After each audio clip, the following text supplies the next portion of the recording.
Le Burkina Faso a commémoré le 3 janvier 2023 le 57e anniversaire du soulèvement populaire qui a fait chuter le 3 janvier 1966 son premier président Maurice Yaméogo, accusé de mauvaise gouvernance. À cette occasion, le président de la transition, Ibrahim Traoré, a rendu un vibrant hommage à tous ces devanciers qui, par leur combat, leur engagement et leur esprit de sacrifice, ont forgé dans la mémoire collective des Burkinabés les valeurs d'intégrité, de patriotisme, de cohésion sociale et de leur légendaire vivre ensemble. Selon le chef de l'État, aujourd'hui, plus que jamais, les Burkinabés doivent s'armer de ces valeurs fortes et intrinsèques pour ensemble faire face aux périls terroristes qui menacent les fondements de la nation.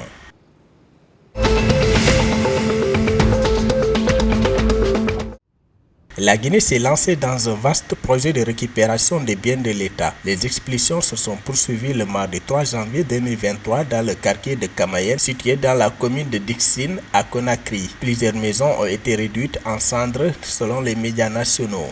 Cette opération s'inscrit dans le cadre de la restauration de la propriété nationale initiée par le Conseil national pour le rassemblement et le développement CNRD. Le pays se prépare maintenant à reconstruire les zones occupées par les bâtiments gouvernementaux coloniaux. Pour la première opération, la démarche bancale des agents du patrimoine bâti public est de déguerpir les occupants, puis traiter les dossiers.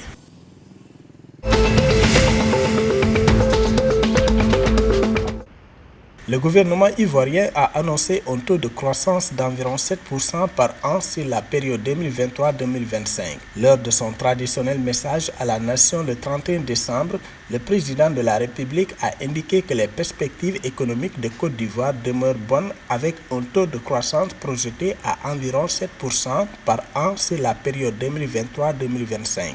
Selon lui, la transformation structurée de l'économie ivoirienne se poursuit avec la hausse de la transformation locale des produits dont le cacao, l'anacarde et le coton. Par ailleurs, le chef de l'État a souligné que les projets structurants en cours dans le Grand Abidjan seront pour la plupart achevés en 2023.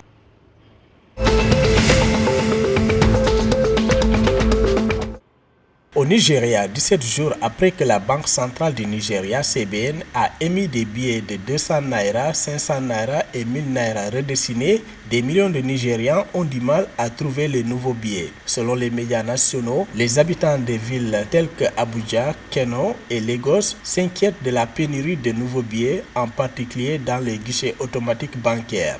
Les inquiétudes surviennent moins de 28 jours avant la date limite fixée par la CBN pour éliminer progressivement les anciens billets en naira le 31 janvier 2023. La CBN a déployé les billets repensés le 15 décembre 2022, affirmant que cela faisait partie des mesures visant à contrôler l'inflation et à lutter contre la corruption.